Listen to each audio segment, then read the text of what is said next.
Hi friends, finally Rajasaab movie నుంచి ఒక look అయితే బయటకు వచ్చింది. అందరూ టీజర్ రిలీజ్ చేస్తారు అది ఇది అన్నారు, కానీ నాకైతే తెలిసిందే ఇలాగ ఫోటో వస్తుందని నేనైతే ముందే గెస్ట్ చేశాను. అదైతే నిజమైంది, ఫోటోవే రిలీజ్ చేశారు. జూన్ 16న అయితే టీజర్ అయితే రిలీజ్ చేస్తారని డేట్ కూడా అనౌన్స్ చేశారు. అలాగే రిలీజ్ డేట్ కూడా అనౌన్స్ చేశారు.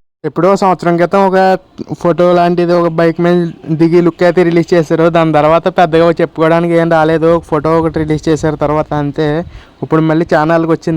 ఆ లుక్ గురించి మాట్లాడుకోవాలంటే లుక్ అయితే చాలా బాగుంది. ఏదో ఒక ఫైట్ సీన్ అనుకుంటా ఇదైతే, నాకు తెలిసి వెనకాల మంటలు ఎదుర డబ్బులు మొత్తం ఒక ఫైట్ సీన్, ఒక ఎక్కడో మొత్తానికి తగలబడుతున్నాడు ఏదో. ఇక December 5th అయితే ఈ మూవీ అయితే రిలీజ్ చేస్తున్నారు. అలాగే మీరు ఎంత గ్రాస్ కలెక్ట్ చేస్తుంది అనుకుంటున్నారు కామెంట్ అయితే చేయండి డే 1. ఇక డైరెక్టర్ మారుతి అయితే మనకు మిర్చి టైంలో ఉన్న ప్రభాస్ అన్నని అయితే మనకు చూపించడానికి ట్రై చేస్తున్నట్టున్నాడు. చాలా బాగుంది లుక్, మాస్ లుక్ అయితే రిలీజ్ చేశాడు. Please like, share and subscribe to our channel. Thank you.